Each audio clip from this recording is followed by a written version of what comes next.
Let us take one more definition, mean of Poisson's distribution. So we have here mean is equals to mu and it is equals to sigma x equal to 0 to infinity x into p of x. So let us apply sigma here, x equal to 0 to infinity x m raised to x divided by x factorial into e raised to minus m. This is the definition of this p of x. So it is sigma x equal to 0 to infinity x into m raised to x divided by this x factorial can be taken as here x into x minus 1 factorial and this e raised to minus m as it is. So this e raised to minus m is independent of x. We can take it outside. Sigma x equals to 1. This m raised to x can be taken as here m into m raised to x minus 1 divided by x minus 1 factorial. And it is equals to here m into e raised to minus m. This m I have taken outside, e raised to minus m, and let us apply here, open this bracket, sigma. You will get here, put x equals to 1. It is m divided by 0 factorial is 1 and plus because here m equals to 1 means, sorry, x equals to 1 means 1 minus 1 is 0, anything to the power of 0 is 1. Plus when you put x equals to 2, it is m to the power of 2 minus 1 is 1 divided by 1 factorial, etc. So it is equals to m into e raised to minus m, and this again this bracket is e raised to m. So after simplification you will get here m into e raised to 0, it is equals to m. Therefore this mean mu is equals to m. Let us take standard deviation of this distribution. We know here the variance v is equals to sigma x equal to 0 to infinity x square p of x minus mu square. This we studied in the previous class. So it is this implies sigma x equal to 0 to infinity x square p of x minus, we know here m square is, this mu square is m square. So and also we have here, let us take this one as here sigma x equal to 0 to infinity this x square p of x. Let us simplify first, consider this value. After that we can substitute in equation 1. So this can be taken as here adding and subtracting x in this. It becomes x square minus x plus x into p of x. Again in these two terms let us take x common. So it becomes x into x minus 1 plus this x as it is into p of x. Again separate these two terms here, x into x minus 1 into p of x plus x into p of x.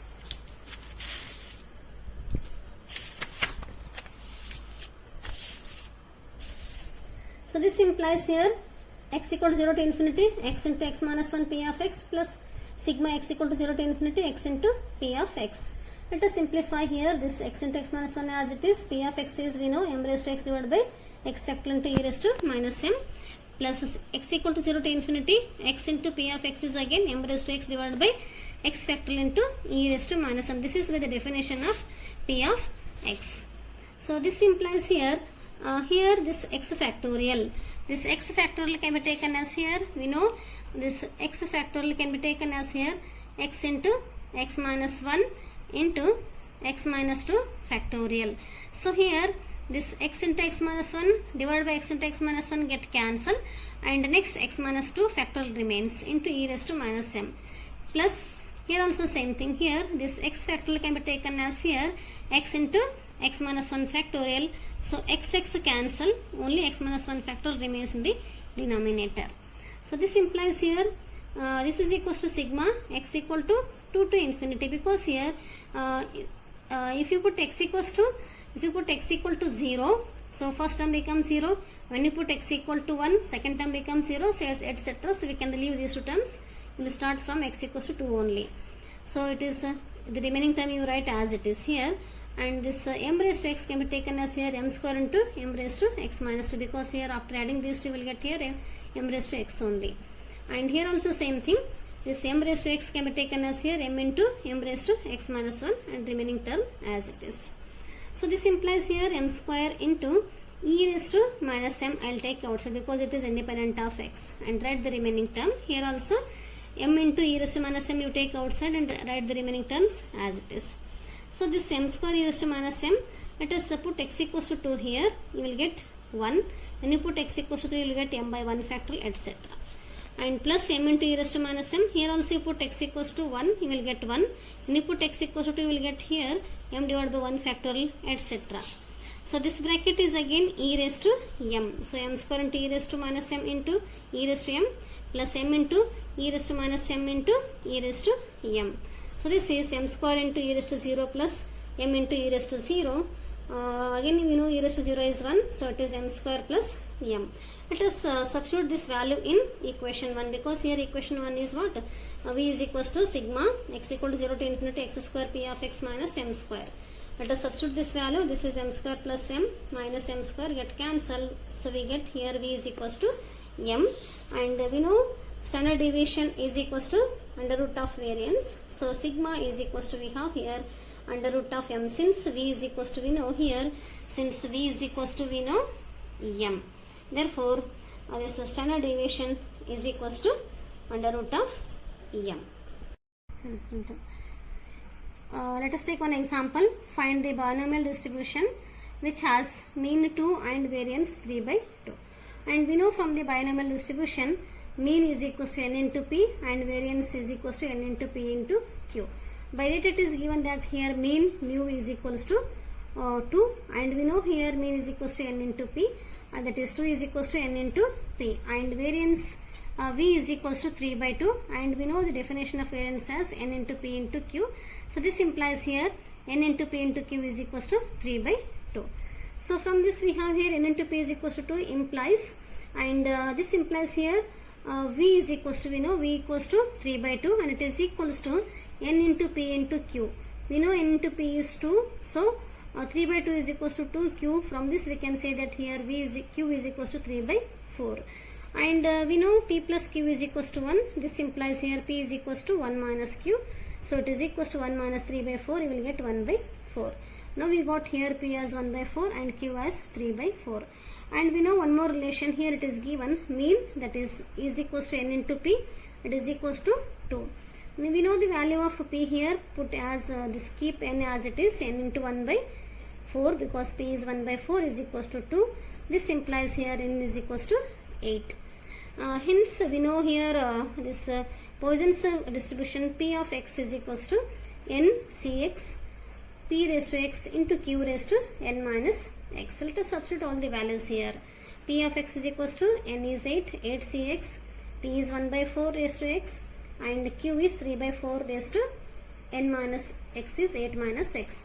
This is the binomial probability distribution given by, let us make table for this. Put different values for here x and this n. So when you put x is equals to 0 in this, when you put x equal to 0, you will get here p of x as 8c0. 8c0 is 1, and x equal to 0 means 1 by 4 raised to 0 is also 1. So now 3 by 4 raised to 8 minus 0 is 8 only. Only 3 by 4 raised to 8 remains. And when you put x is equals to 1, so we will get here 8c1 into 1 by 4 raised to 1, 3 by 4 raised to 8 minus 1 is 7, etc. When you put x equal to 0, 1, 2, 3, 4, 5, 6, 7, 8, because here we know 8 values, n is equals to 8. After substituting all the values, you will get this table. So this is the probability distribution given by this p of continuous probability distribution.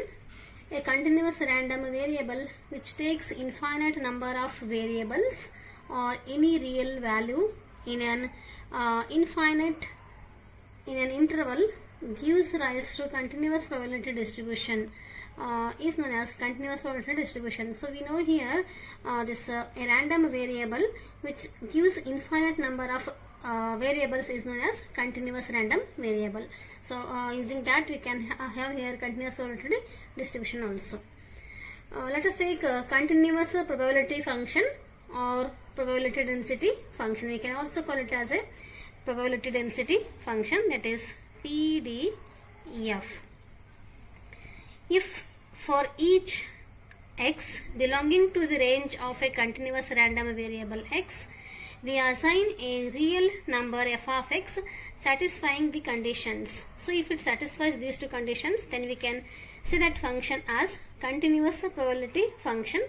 First function is f of x greater than or equals to 0, and second function is integration from minus infinity to plus infinity f of x dx is equals to 1.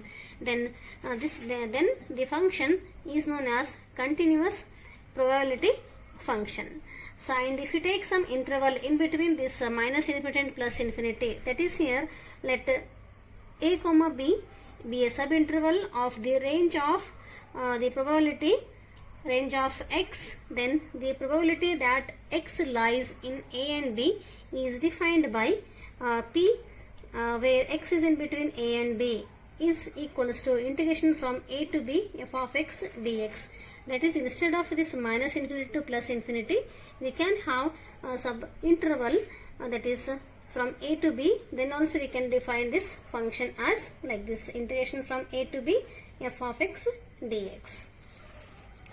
Next, let us take this is a cumulative distribution function. If f of x is a continuous probability function of a given this continuous random variable x, then the function f of x defined by f of x is equals to p of x. Here x is less than or equals to small x, and here we know this the limit for this x is in between minus infinity to x. That is, integration from minus infinity to x f of x dx is called a cumulative distribution function, or it is written as in short form, we can write it as CDF of x. Let us take one note here. We have from the definition that differentiation of f of x is equals to f of x, and second point p of x where x is greater than or equals to small r is equals to, we can have this integration from r to infinity f of x dx. And if x is less than r, in that case p of x is equals to 1 minus p of x where x is greater than or equals to r. We can also write it as here 1 minus. So for this we have this definition, p of x where x is greater than or equals to r, we have this integration from x to infinity p f of x dx. So we can you can remember these 2 points for this cumulative distribution function.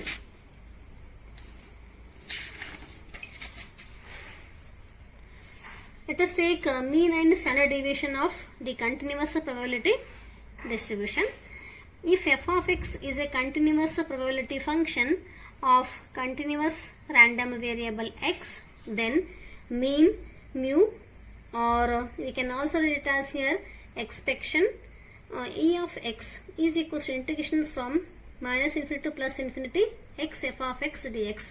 We know here mean is always equals to mean in this probability distribution function, we have mean is equals to x into p of x. So here it is integration from minus infinity to plus infinity x into f of x dx, and variance v is equals to integration from minus infinity to plus infinity x minus mu whole square into f of x. Then the standard deviation